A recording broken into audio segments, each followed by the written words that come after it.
We need to talk about long-lived races in fantasy. Especially, actually, in fantasy RPGs, elves, dwarves, and gnomes are often treated as kind of regular people, just with a bit more elegance, stubbornness, or mechanical prowess. This is bad world building, and papers over massive cracks in the differences between species. So let's discuss two things today. 1. How can we justify some sentient species living 5 to 10 times longer naturally than others? And 2. What implications extreme longevity has in world building a fantasy setting?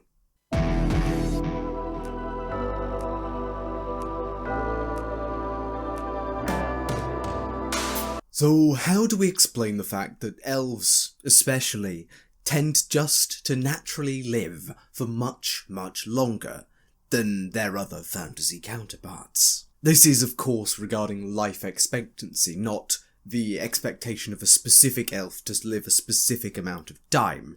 Battles and all sorts of accidents can and do occur.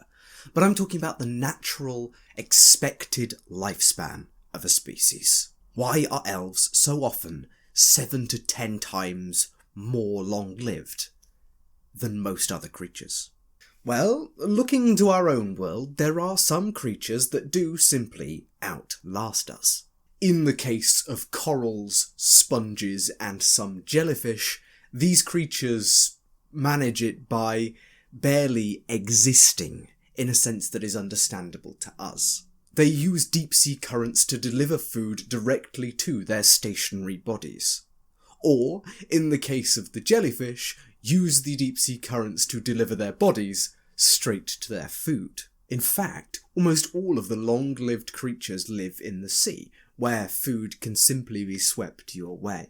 Looking at barely animate creatures is not terribly helpful in our quest, as most long-lived races in fantasy are presented as persons, active and engaged in the world around them in much the same way as humans, for example.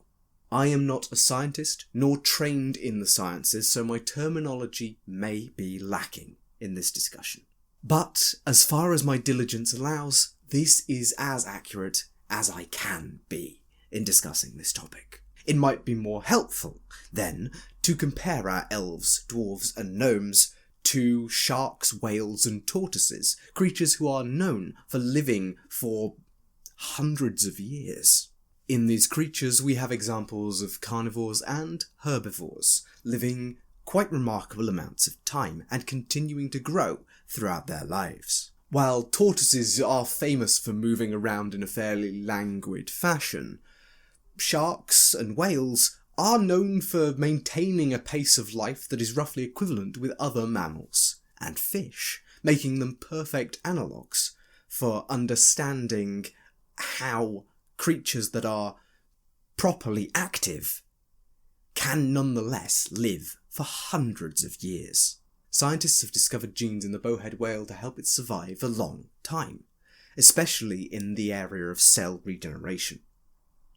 This essentially means that these majestic beasts' cells mutate less and less dangerously, meaning they are at lower risk for things like cancer, despite the fact that they have so many cells in their body.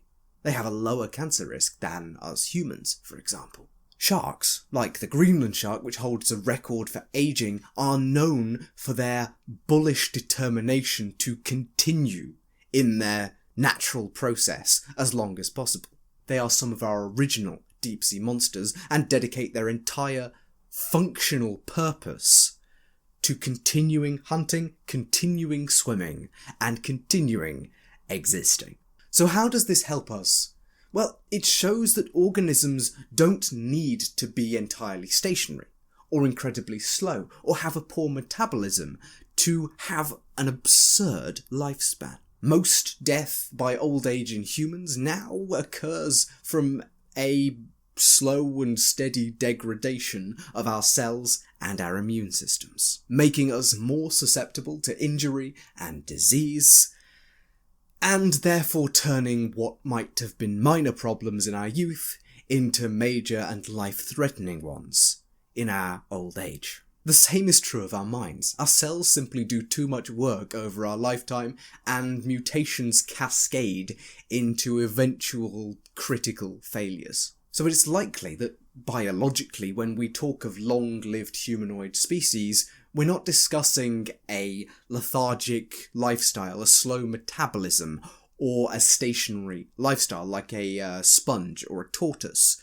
but rather we're more in the region of these whales and sharks that can live for hundreds of years, either committing to a singular purpose, or by having cells which simply age better. In other words, creatures that are adapted to live longer do so in part by changing less. But hold on. In a lot of fantasy media, from Warhammer to D&D to World of Warcraft, elves are notorious for the amount of changes they undergo, the amount of different varieties and species of elf that exist.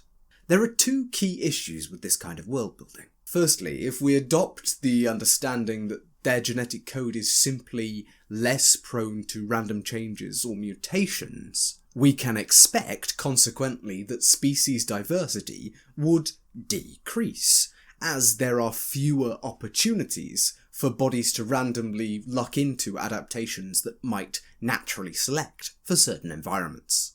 When we add into that the fact that elves are usually portrayed as having rather slow breeding processes, adaptation through natural selection should also be equally and consequently slowed down.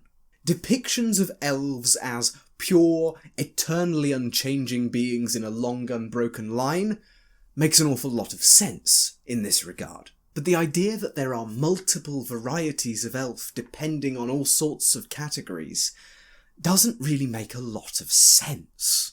D&D is particularly egregious with this. We have Shadar Kai, Eladrin, wood elves, sea elves, high elves, dark elves, and the list goes on. Dwarves tend to follow the former model slightly better. You don't find too many dwarven variations in fantasy media. This is partly because dwarves are often perceived as less cool in fantasy media than elves. They're not elegant, they are masons and craftsmen, not magic users and swordsmen. But my theory is that this is kind of an assumed knowledge, a background knowledge, if you will, among fantasy fans. Dwarves are sturdy and stable, often living underground and valuing structure and toughness. Their extended lifespans can probably be justified through the biological processes we've discussed earlier. A mixture of cells which degrade at a slower rate and mutate at a slower rate, and a single-minded force of purpose and will that tends to keep people alive. Gnomes are likely similar, embodying the human idea that keeping your mind and your hands busy throughout old age is a surefire way to get some extra years out of life. Gnomes are often portrayed as visibly older than even some of the other long-lived races of equivalent ages, solidifying this concept of people staving off old age through obsession in a craft or mental agility. It must be noted that gnomes also see far less variety across fantasy media than elves, in terms of different species and different presentations. Now, especially for elves, I think we might need another explanation that is not backed up by biology or science. I know, elves getting special treatment again. And I fear it may be the explanation that makes all world-building nerds roll their eyes.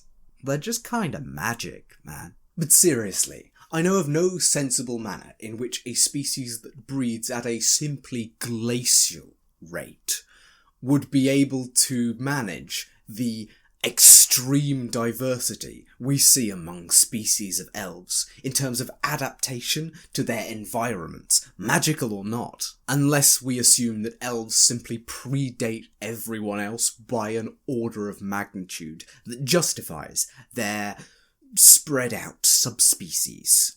If this is true in your world, then it kind of solves your problem. But for the rest of us, we must assume that elves mirror their environment, as opposed to adapting to it. The ever-present wood elf, for example, likely found an awful lot of surviving strategies for their chosen habitat, while the magic inherent to them adapted them and allowed them to mirror certain aspects of said environment. They were probably not adapted via natural selection, but rather via a kind of magical, transformative adaptation to their environment in a single individual. This is somewhat like a dog coming to mirror its owner's face somewhat, or vice versa. So while dwarves and gnomes represent our human ideas that dedication to a craft, skill, or keeping your mind ripe and sharp can lead to longer lives, elves represent the sustenance of philosophy, the idyll of being in tune with nature and finding yourself in a providing world. Basically, they're hippies. In other words, elves are just so brilliant that the world loves them and sustains them, and they use their own natural magic unconsciously to mirror back the providing world which they call home. This is a form of adaptation that's somewhat alien to our natural world, but I'm sure that there are some individuals out there who feel like this speaks to them on a spiritual level. So how should this understanding of the difference between long-lived species and short-lived species factor in to our understanding of world building? As usual, it's helpful to start with superstitions. Even if our fantasy folk understandably can't figure out that dwarves and gnomes have cells which mutate at different rates to our lovely standard human, which may actually account for the dwarf's legendary constitution, by the way, there are some clear differences. A dwarf dying at 60 years old would be treated very differently to a human dying at 60 years old, for instance. Superstitions may spring up that as long as a gnome's hand and mind are still working, their heart is convinced to keep up with the work. This could mean that gnomes are treated differently when imprisoned, and for fear that they may simply die if they don't have something to do. Rumours may spring up that gnomes actually mechanise certain parts of their body, allowing them to live for longer and longer through their own tinkering on themselves.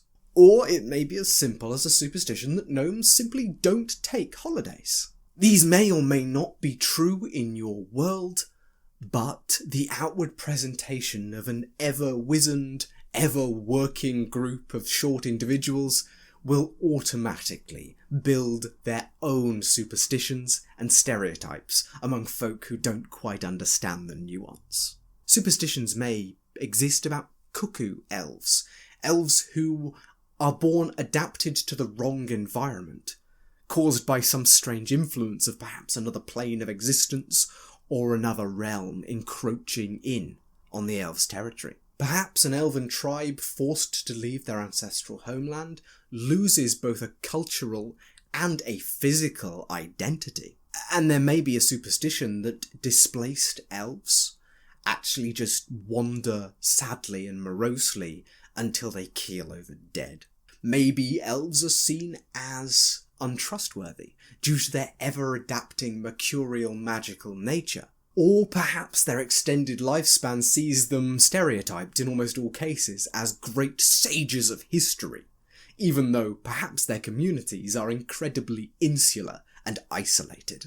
There is a common comparison in elf-human relations which posits that the humans are the dogs of this particular relationship. They live about 1/10 as long, they have about 1/10 of the life experience, and they live their lives quickly and free of responsibility. This is somewhat fair, All long-lived species will have to grapple at some point with the fact that their shorter-lived companions live less long on average.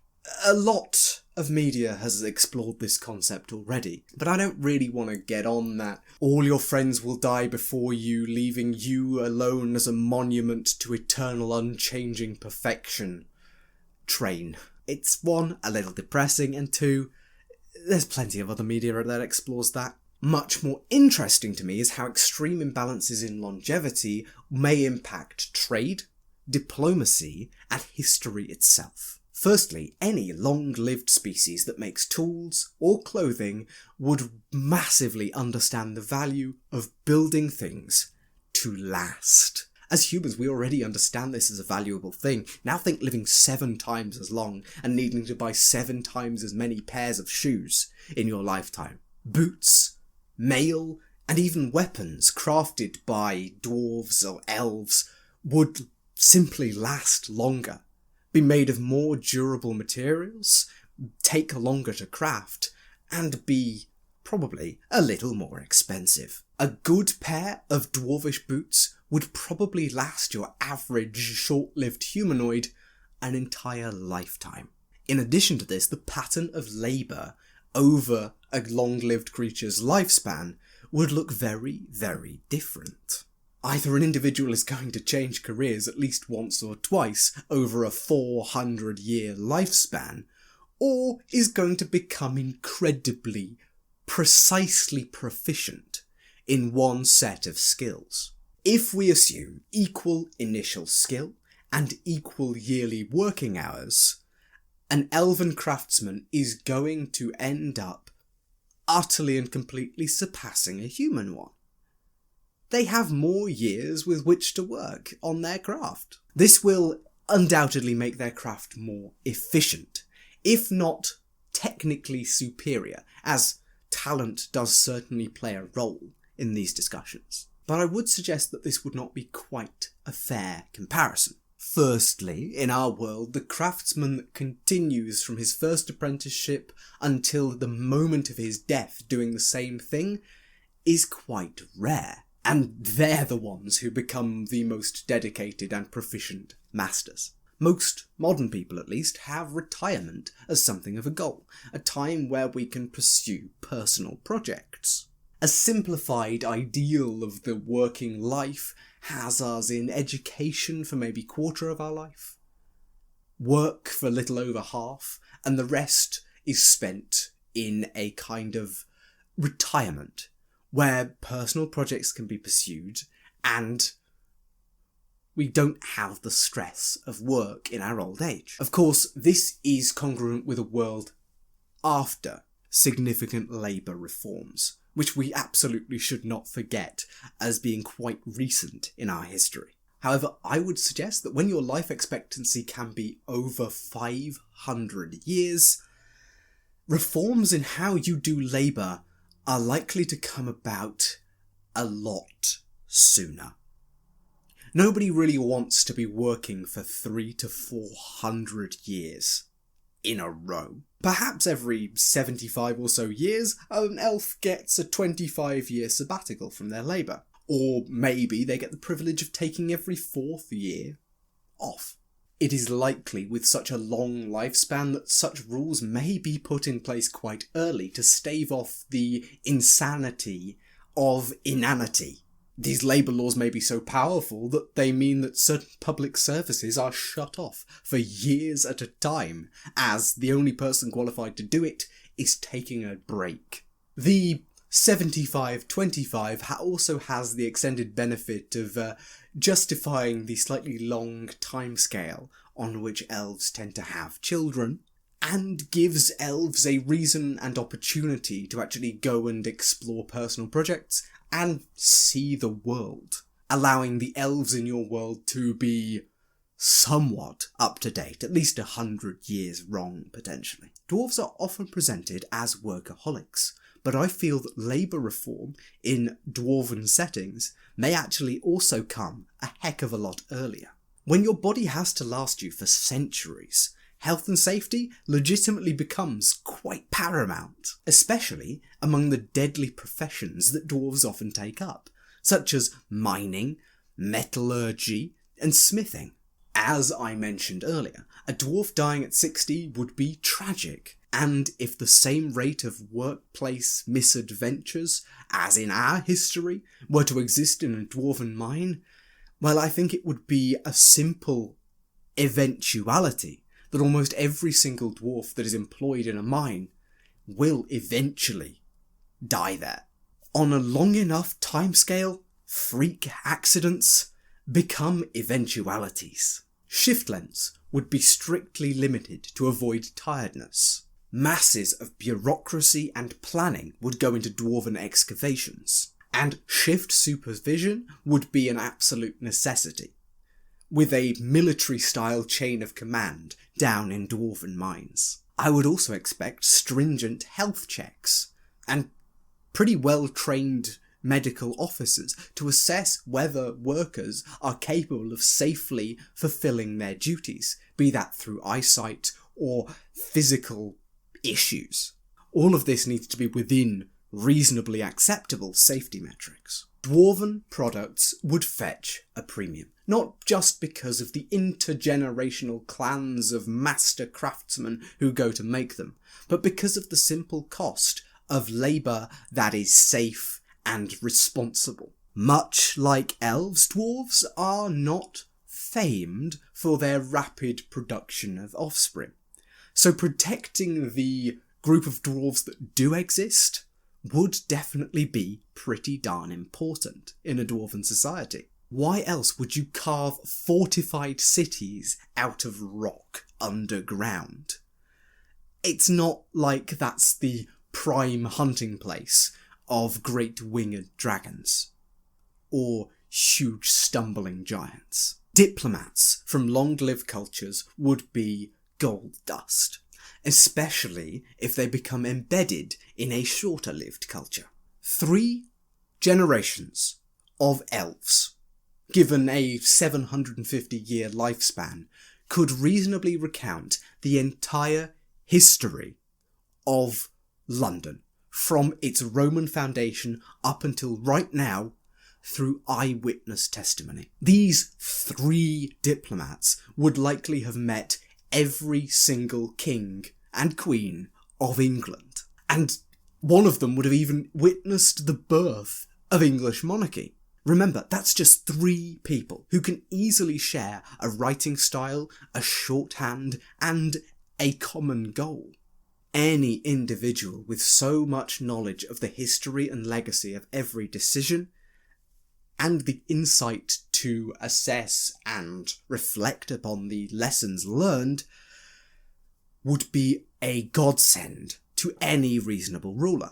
Having an unreasonably old advisor for any short-lived court would be amazing. And if they were brought on side and naturalised as citizens, this may lead to an unparalleled continuity of monarchic purpose throughout generations upon generations of shorter-lived folk.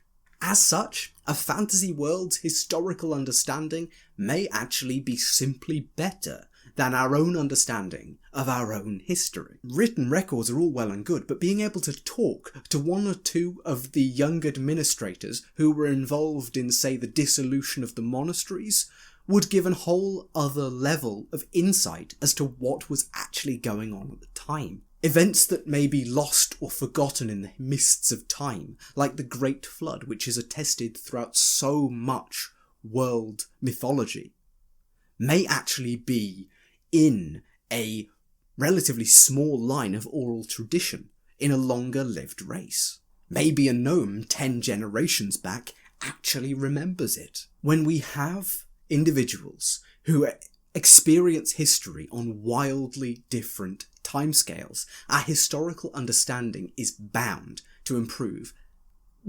drastically. For instance, in my homebrew world, most elves are still really annoyed about a pretty bad event that happened about 2,000 years ago.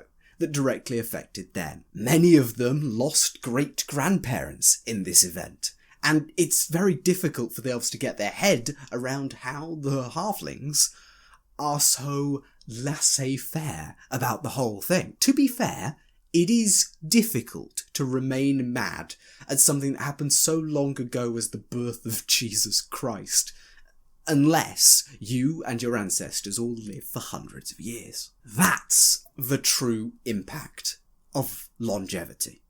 Not that your friends keep dying like pets, but that your family cares personally about things that have long since moved into myth and legend. After all, that mythological hero, who now merits his own constellation in the sky, was an absolute arsehole to your great-uncle.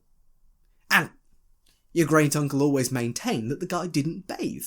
That may be the real reason why long-lived species seem to be isolates and live in their own communities far away from others. They simply can't relate. Thank you for watching. I hope this has helped you think a little more about the effects and impacts of some of the assumptions we make in fantasy.